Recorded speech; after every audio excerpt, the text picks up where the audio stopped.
Hello, everybody. Welcome back to Wind Up TV. I'm your host, Wayne, here with Joe Mora from CasaBruno. Amazing Italian wine portfolio. When we come back, we're going to taste you three of these wines. See you in a second.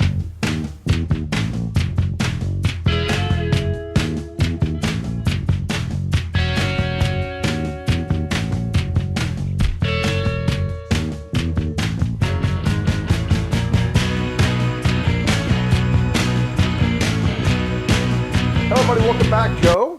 This is your first time on my show. It is. It's a pleasure to be here. Thanks, man. You know, guys, I've got a lot of reps that come through the doors, as you know, and CasaBruno is just down the street from here, and they've got just a dynamite Italian wine portfolio. They just don't do wines from Italy, but what they do from Italy is still just blow you away, and their wines are fantastic at worst and outstanding at best. So, you know what? It's great when you have products like that to work with. And Joe came in and said, "Hey, you have time to taste?" I always have time to taste. So, Joe, we're going to talk about a Spanish cava, correct? That's right. We have a sparkling rosado from the Penedès, and it's a Garnacha-based sparkling wine that's made in a brut style. But this is not a delicate rosé. This is a big, hearty, food-type sparkling wine. The color, as you might be able to see, is pretty dark and saturated, and that's from the contact that the skin contact that the wine gets to get this kind of color. It also provides a lot of richness to the wine and acidity, and that will pair well with some hearty fare. So this is not just a gentle sipper, this is kind of a big, robust sparkling wine. It's got a nice nose on it, and you know, most cavas are white wine. That's right. And this is a Grenache, so this is nice and interesting. Needs some food. It does need food. It's got tannins. Yeah. It's got a little bit of tannin, a little bit of bite on the end. So yeah, it does scream some kind of food. Yeah. I get a lot of cherry pit. I think there's some bitterness that is not necessarily objectionable. It's just part of the wine. It's just part of that. Yeah. But it's nice. It's clean. I just love bubbles. Anything bubbly is good. It's always a good time to drink a glass of sparkling wine. It is. All right, so Joe comes in, and he's really excited about this La Villa. And I tried it, and I thought, wow, this is cool. Let's get this on film.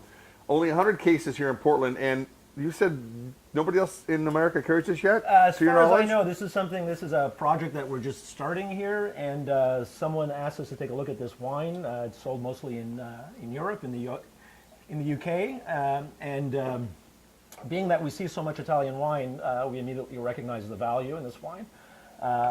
Don't know much about the winery at this point since they're kind of new with us, but if the proof is in the bottle, then I look forward to working with it again and again. It's a very reasonably priced wine that's made a little more in a classic style. So even though it's from a warm vintage in 09, it has a lot of structure and kind of lighter, more delicate crushed flower flavors, and it will go very well with a more traditional Italian food. 2009, really warm vintage. Right. Very warm, and the wines can be kind of rich. In this case, the richness is compacted with good structure, good acidity, and it's a light to medium-bodied wine, but with all of the right notes for Chianti. This kind of reminds me of the 09 vintage here in Oregon with the Pinot Noir. Very fruit-forward, very easy drinking right out of the bottle. I get that on this wine. Retail on this cava is what? Roughly? About $18 retail. Okay, this is about $11. And the last one will be about 20, 21, 22? Maybe a bit more, depending on how generous you are, Wayne. How generous I am. I'm very generous to my price. I price things everything, guys. You know that. All right, so this one, this La Villa, this is just, you know, I tried it. It's just supple on the palate. It's beautiful. It's round. It's elegant. Not the tannins are not obtrusive. They're just there. They just lay on your mouth really well.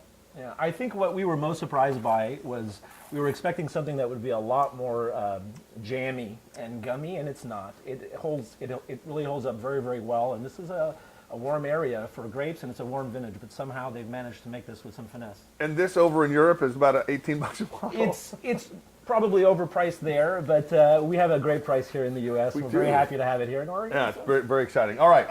Let's talk about your comfort zone right here. All right. Felsina. Felsina is perhaps our most prestigious Tuscan producer. We are about to taste the 09 vintage Chianti Classico, which was released just recently.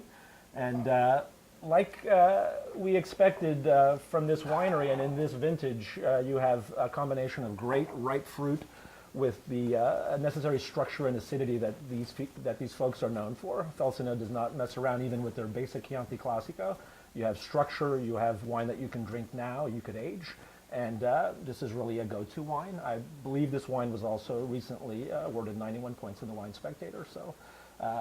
And it's not a small production. They make about 24,000 cases of this wine. They're a prestigious international producer with international demand. So we do have demands on us to sell this wine, but it is a real pleasure. Their whole line is very well recognized, and we just love to have the wines. What I love about this wine, it's really rustic still, yet it's rustic meets New World. It's got that beautiful roundness to it. It's got some nice earth tones to it, and it's delicious. It's got what I look for in Chianti Classico, which is, to put it simply, cherries and earth. Yeah. And in this vintage, everything is kind of pumped up a little bit so that it's a little bit more recognizable. So definitely nailed it. Very happy to be working with this wine in this vintage, and another great Chianti Classico from Felsina. Definitely. All right, a couple other. It's your time right now. What other brands, high end, do you guys carry? Well. Speaking of Tuscany, we do have some 06 Brunellos and some back vintages of Brunellos to taste against the 06. The 06 has gotten a lot of attention. The media has been very, very responsive. And I think it's wonderful to taste through 06 Brunello and whatever Rossos came along with them, whether they be from 07, 08, or 09. Very cool. La Gerla and La Fortuna are our two primary ones, and also Ciro Pocenti for the most elite Montalcino producer. Very cool. We're going to be trying some of those in the future, guys. Joe, dude, you know what? So good to have you. Thanks a lot for coming by. Guys, when we come back, we'll have some more wines from somebody else. Have a great week.